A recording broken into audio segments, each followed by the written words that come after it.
is right in amongst the 7 churches that John will write to in Revelation. Exactly. It's stuck right there in the middle of all those. And there was a dye, a coloring dye that Thyatira was very, very famous for.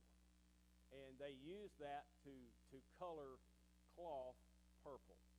Now, what did purple represent? Royalty, exactly.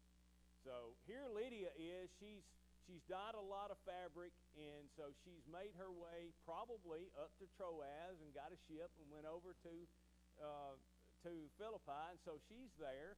She believes in God. She's a worshiper of God. And so as Paul goes down there and he begins talking to her, he talks to her about Jesus. Verse 14 says, "And one who heard us was a woman named Lydia from the city of Thyatira, a seller of purple goods, who was a worshiper of God.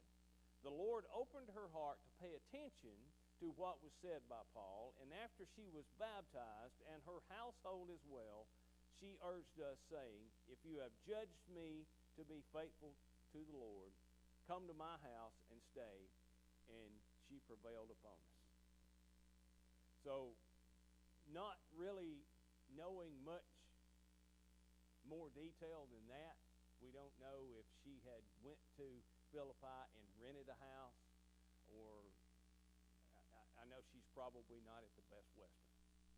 But she invites Paul and Luke and Timothy and all of those that are with them to come and to dine at her house. And she had just obeyed the gospel from this one meeting. From this one meeting. And Paul preached to her Jesus Christ. That was Paul's mission. That was what Paul dedicated his life to do. And everything that Paul thought about was about preaching Jesus Christ. She was, yes. Absolutely. She was a worshiper of God. She had her heart open, and she heard the word.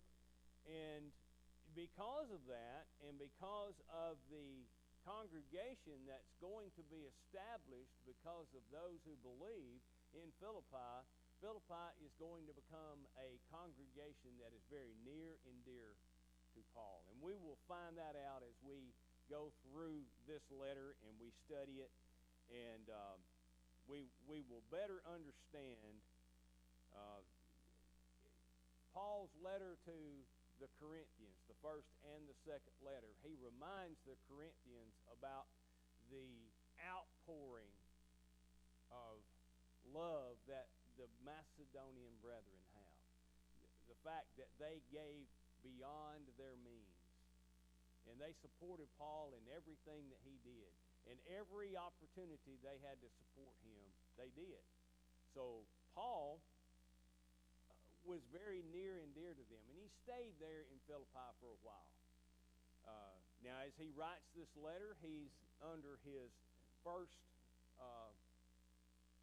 arrest. And he is in Rome.